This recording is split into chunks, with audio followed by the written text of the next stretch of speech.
विनय बन चुका था परमाणु। परमाणु परमाणु जंग छिड़ चुकी है बुफालो। अब यह देखना है कि इस जंग में जीत किसकी होती है। जीत तो होगी परमाणु मेरी, संभालो। परमाणु खुद चकित हो उठा। कड़ाक। नहीं, यह नहीं हो सकता। मेरे एक घूंसे से भारी भरकम मेज कई टुकड़ों में बदल गई। यह लापरवाही थोड़ी महंगी पड़ी परमाणु को। धड़ाक। बुफैलो भी हैरान रह गया। यह क्या? बुफैलो को घूंसों से पिलर तिनकों की तरह टूट गए, लेकिन परमाणु को लगा सिर्फ एक मामूली झटका। परमाणु फर्श पर फिसला। बचा बुलाफो। बुफैलो मेरा वार। इसी के साथ टकराई परमाणु की फौलादी टक्कर भी। ठोकर से गुस्से में बहुत दांत किटकिटा लिए। बुफैलो अब दांत नहीं रहेंगे तेरे। धाड़। परमाणु पर खून सवार था। बुफैलो अपनी ताकत पर बड़ा नाज है तुझे। भयानक हुंकार निकली परमाणु के मुंह से। बुफानो की गर्दन की हड्डी टूटने का स्वर था ये। कड़ाक। बुफैलो की लाश में बदल गया। इसका खेल खत्म हो गया मामा। मैं जानता था परमाणु, किंतु अब तुम मुझे मामा नहीं कहोगे। परमाणु के रूप में तुम मुझे केवल प्रोफेसर कहोगे, क्योंकि मैं नहीं चाहता कि लोग परमाणु की वास्तविकता से परिचित हों। परमाणु, इस पोशाक का निर्माण मैंने तुम्हारे लिए ही किया था, किंतु चाहता था कि पहले तुम अपनी आईपीएस की इम्तिहान पास कर लो और तब इस पोशाक को धारण करो। किंतु आज हालात से समय से पहले ही तुम्हें मास्टर विनय से सुपर हीरो परमाणु बना दिया। और बस भावुक सा हुआ परमाणु झुक गया प्रोफेसर के कदमों में। आप नहीं जानते प्रोफेसर की यह पोशाक पाकर मेरे दिल पर क्या बीत रही है। मन आपके लिए श्रद्धा से छलका जा रहा है। आज माँ जीवित होती तो आपका यह रूप देखकर गर्व से सीना चौड़ा हो जाता उसका। बस कर परमाणु, बस कर। भावनाओं का जो सैलाब बड़ी मुश्किल से रोक सका हूँ मैंने, उसे और मत बढ़ा मेरे बच्चे। अब तो यही इच्छा है कि इस पोशाक को धारण करने के बाद इस धरती से उखाड़ फेंके कैक्टस की तरह उगे बुफैलो जैसे शैतानों को। मैं प्रतिज्ञा करता हूँ प्रोफेसर। परमाणु प्रतिज्ञा करता है। कानून की खिल्ली उड़ाने वालों की धज्जियाँ उड़ा दूंगा मैं, और मेरा मकसद होगा इंसाफ। अब बुफालो की लाश को उठाकर सड़क पर फेंक आओ ताकि उसके स्वामी तक उसकी मौत की खबर पहुंच जाए। परमाणु वापस मास्टर विनय बन गया। किंतु मामा, हत्यारे तक पहुंचने की आखिरी कड़ी, वह रिवॉल्वर था हमारे पास। वह अब रेत के कणों में बिखर चुका है। नहीं बिना बेटे, वह रिवॉल्वर मेरे पास सुरक्षित है। क्यों? यही है ना वो रिवॉल्वर। उफ, यह कैसे हुआ मामा? बुफालो के आने का संकेत मुझे अपनी कलाई घड़ी के यंत्र पर मिल गया था। मेरी प्रयोगशाला में मेरी जानकारी के बिना प्रवेश असंभव है बेटे। तब उस रिवॉल्वर के स्थान पर मैंने एक नकली रिवॉल्वर ही तुम्हारे सुपुर्द किया था। तुम फिर भूल कर रहे हो विनय। अब तुम्हें मुझे प्रोफेसर का ही संबोधन देना है। आप ग्रेट है मामा। 25 मंजिल इमारत के बराबर थी वह होनोलुलु टावर। बुफैलो मर गया? असंभव, नामुमकिन। सर, शहर में आग लगा सकता अकेला बुफैलो। तबाही उसके कदमों का साथ चलती थी। मौत सलाम ठोकती थी उसे। अपराध जगत का शहंशाह, समाज का नासूर, एक ऐसा पागल जो डॉक्टर था, मानव की नस नस से वाकिफ था। वो शैतान यही है, वो डॉक्टर होनोलुलु। उस रिवॉल्वर की इतनी बड़ी कीमत चुकानी पड़ेगी मुझे, यह ना मालूम था। किसने मारा उसे? परमाणु, यही लिखा था बुफैलो की लाश पर चिपके पर्चे में। फोन बजा। Hello mister x. हाँ होनोलुलु, उम्मीद है मेरा काम हो गया होगा। होनोलुलु की आंखों से तेजा छलकने लगा। तुम्हारा काम करने का प्रॉमिस तुमसे कौन किया है मिस्टर एक्स? डॉक्टर होनोलुलु, खुद तुमने। तब चाहे सारी दुनिया में आग लग जाए, तुम्हारा काम होगा मिस्टर एक्स। डॉक्टर होनोलुलु, वह रिवॉल्वर बहुत ज़रूरी है मेरे लिए। मत भूलो कि वह रिवॉल्वर तुम्हें भी करोड़ों का फ़ायदा करा सकता है मिस्टर एक्स। मेरे तूफान दस्ते ने आज तक नाकामयाबी का मुंह नहीं देखा। आज शाम तक रिवॉल्वर आपके पास होगा। सड़क पर निकल पड़ी वह अनोखी कार, जेट कार। खलबली मच गई सड़क पर। हंगामा ही हंगामा। भागो, जेट कार आ गई, सड़क खाली कर दो।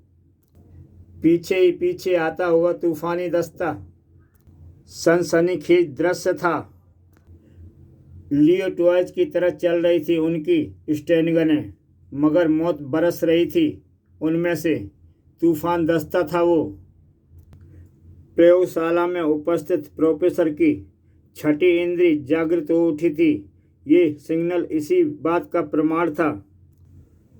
प्रोफेसर का सिग्नल।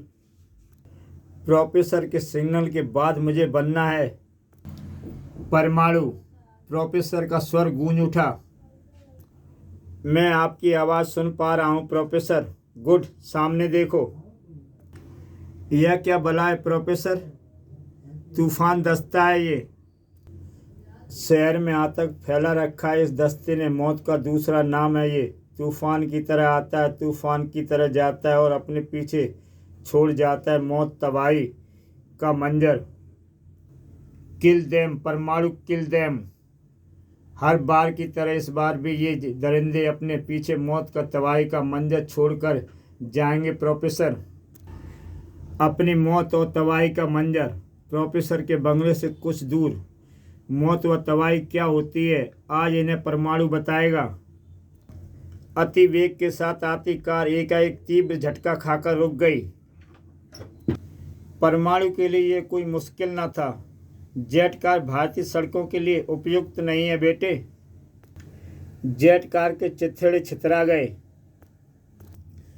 तूफान आकर रुका ठीक परमाणु के सामने। बड़ी फुर्ती से करते हैं ये अपने शिकार का शिकार, पर आज इसका सामना हुआ परमाणु से। आज तक कोई इसकी गोलियों से न बचा था। इसकी सारी फुर्ती भुला दूंगा।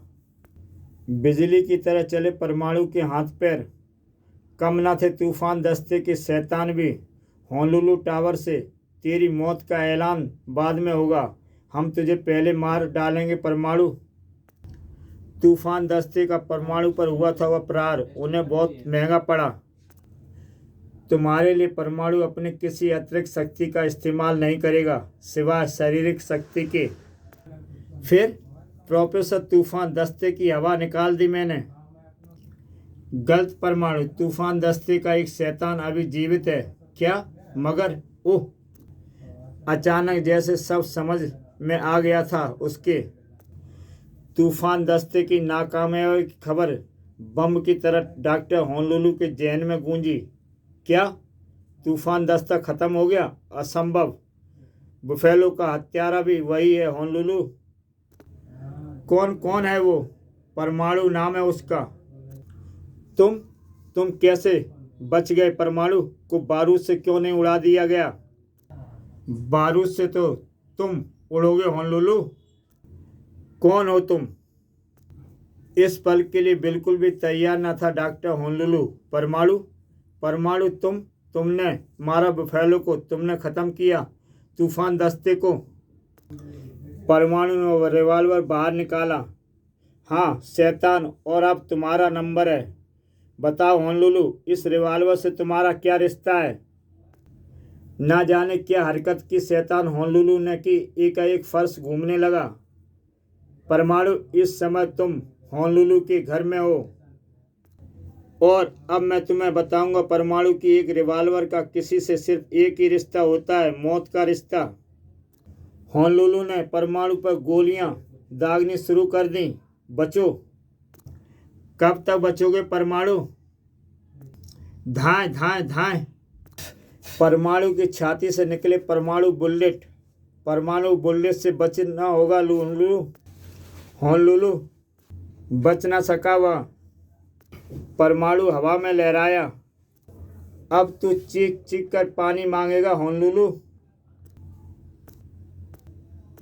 फर्श पर गिरने के साथ ही इस बार होनोलुलु ने एक गुप्त बटन दबाया। मेरा यह वार नहीं सह पाओगे। रॉकेट की गति से होनोलुलु आ टकराया परमाणु से। सचमुच न संभल पाया परमाणु।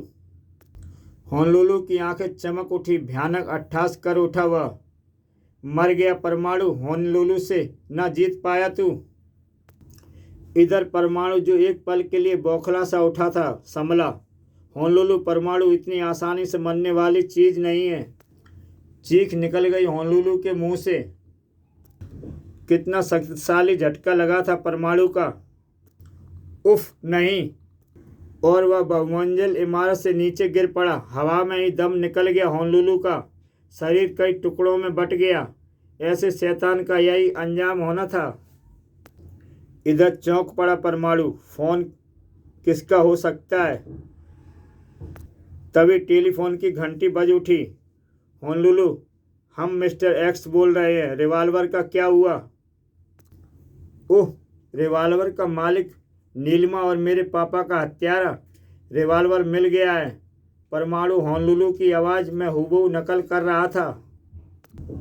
गुड। रिवॉल्वर लेकर तुम खुद शाम 6 बजे ब्रिज क्रॉसिंग पर मिलो। वहीं बिजनेस की बात भी हो जाएगी। ठीक है, मैं समय पर पहुंच जाऊंगा। परमाणु का चोंगा उतार कर विनय बन गया था। अब मैं खुद आऊंगा तेरी मौत का सामान लेकर कमीने। ठीक 6 बजे ब्रिज क्रॉसिंग पर। शायद तुम मेरा ही इंतजार कर रहे हो मिस्टर एक्स। कौन हो तुम। मुझे नहीं पहचानते। मेरा नाम विनय है। जिसने रिवॉल्वर जब्त करने के लिए तुमने ना जाने किस किस की शैतान का सहारा लिया। यही है ना वो रिवॉल्वर। तुम। होनोलुलु को तबाह हो गया। मिस्टर एक्स, अब तुम्हारा नंबर है। बताओ, नीलिमा की हत्या क्यों की तुमने। ओह, बताने में कोई समस्या नहीं है।